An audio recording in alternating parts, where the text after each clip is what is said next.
Fala nação, Radar Rubro-Negro no ar e hoje o vídeo é completo. Tudo que rolou antes, durante e depois de Cruzeiro e Flamengo. Vamos ao placar. Cruzeiro 1, Flamengo 1 no Mineirão lotado na ida das oitavas de final da Libertadores. Resultado que deixa tudo em aberto para decisão no Maracanã na próxima quarta.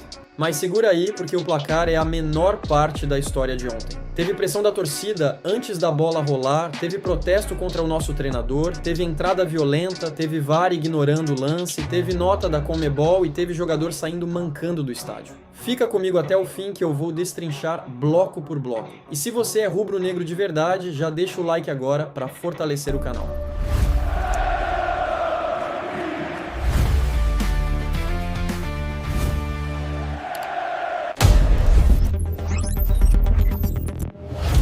Para entender o jogo de ontem, torcedor, você precisa entender como o Flamengo chegou nele. E chegou fervendo. Vamos do começo. No dia 6 de agosto, 8 torcidas organizadas do Flamengo assinaram uma nota oficial cobrando reação do time. Raça Rubro-Negra, Flamanguaça, Império Rubro-Negro, Torcida Jovem, Falange Rubro-Negra, Urubuzada, Nação 12 e Fla Roots. E a nota não foi genérica não, tinha nome e sobrenome. As críticas foram direcionadas ao técnico Leonardo Jardim e ao diretor de futebol José Botto. A frase que viralizou foi essa: medo, fraqueza e apatia não podem fazer parte do Flamengo.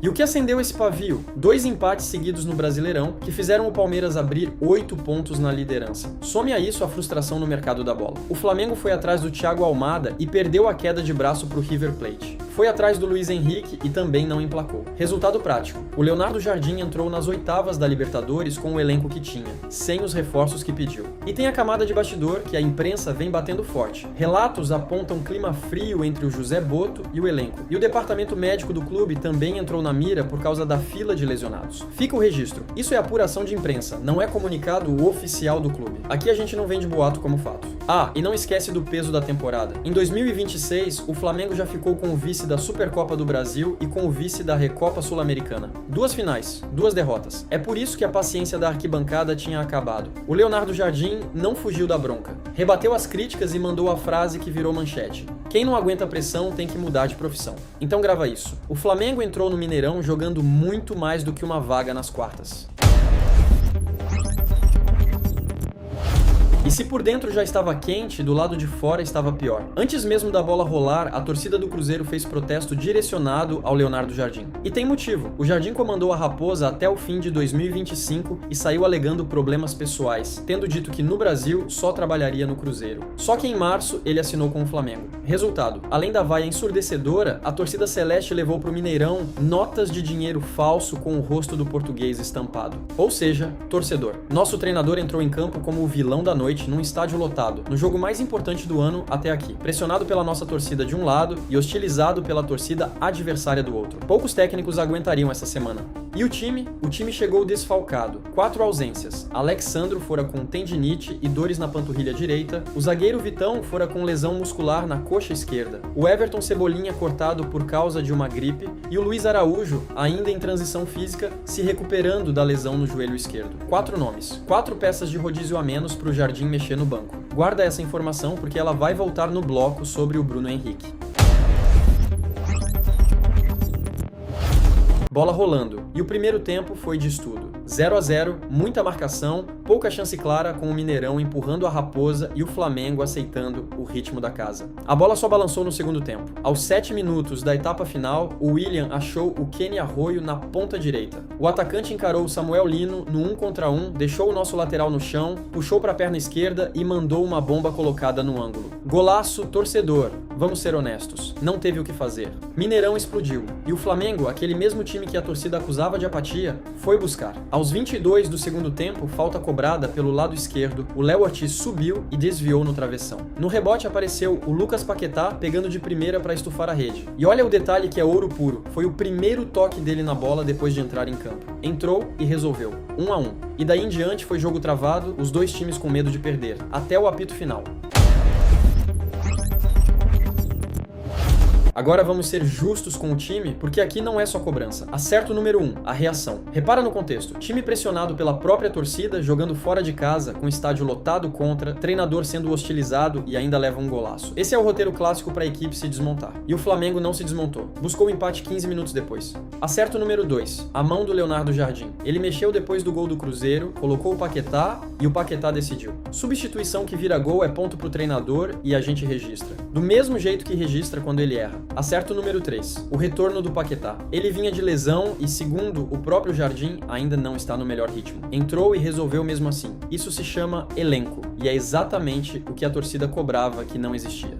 Acerto número 4 e talvez o mais importante, o resultado em si. Empate fora de casa, marcando gol, na ida de um mata-mata, é um resultado que serve. Na coletiva, o próprio Jardim classificou como resultado positivo, falando que foi jogo equilibrado entre duas boas equipes. E dessa vez, torcedor, é difícil discordar dele.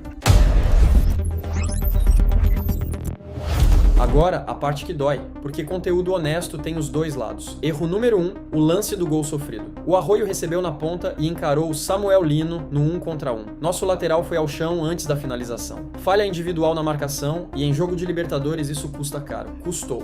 Erro número 2, o primeiro tempo. 0-0 de estudo, com o Flamengo reagindo ao jogo do adversário em vez de impor o próprio. E aqui a crítica da torcida se confirma. Falta de intensidade, time reativo, esperando o erro do outro. É exatamente o que a nota das organizadas apontou uma semana antes. Erro número 3, e esse é estrutural. O Flamengo segue dependendo de lance individual e de bola parada para resolver. O gol do empate nasceu de falta, com desvio no travessão e rebote. Foi gol de insistência, não de construção. Contra um Cruzeiro organizado, isso liga o alerta para o jogo da volta. Porque no Maracanã, o Flamengo vai precisar criar e não só reagir. Erro número 4, a gestão física. Sair de um jogo desses com mais um jogador no departamento médico, num elenco que já tinha 4 desfalques, é o tipo de conta que não fecha. E é justamente sobre isso o próximo bloco. Resumo, o Flamengo não jogou bem, mas não jogou mal a ponto de perder. Saiu vivo. Só que vivo não é o padrão que essa camisa exige.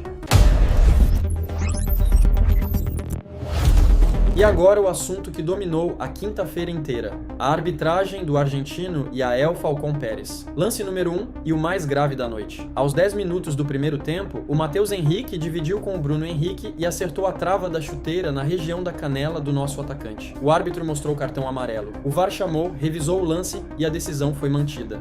E aí, o mundo do futebol se dividiu. O ex-árbitro Paulo César de Oliveira, o PC, foi direto. Apontou erro grave da arbitragem, entendendo que a intensidade e a forma da entrada pediam cartão vermelho. A comentarista de arbitragem Renata Ruel seguiu a mesma linha. Para ela, era expulsão. Do outro lado, outros ex-árbitros divergiram e bancaram o amarelo, dizendo que teve muito drama em cima do lance. Ou seja, não é consenso entre os especialistas. Mas pensa comigo, torcedor, se dá vermelho ali, o jogo inteiro muda. O Cruzeiro passaria 80 minutos com 1 a menos dentro do Mineirão na ida de um mata-mata. Não é detalhe.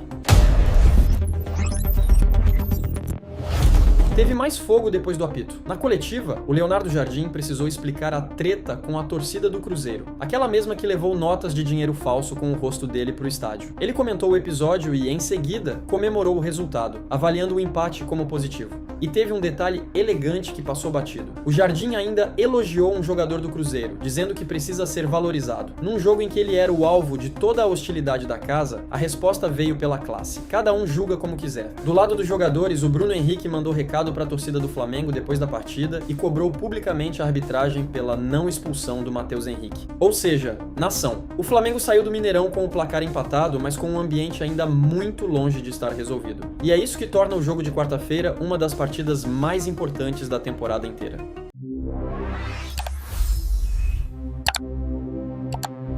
Então é isso, nação. O Flamengo chegou pressionado, tomou golaço, sofreu com a arbitragem, pode perder mais um jogador e mesmo assim tem a vaga nas quartas da Libertadores nas próprias mãos, jogando no Maracanã lotado, precisando de uma vitória simples. É a chance de calar todo mundo e virar a chave da temporada em 90 minutos. E o Maracanã tem que estar lotado. Comenta aqui embaixo duas coisas. O lance do Matheus Henrique era vermelho ou não? E qual vai ser o placar de quarta? Deixa o like, se inscreve no canal e ativa o sininho para acompanhar toda a preparação para o jogo da volta. SRN. Saudações rubro-negras.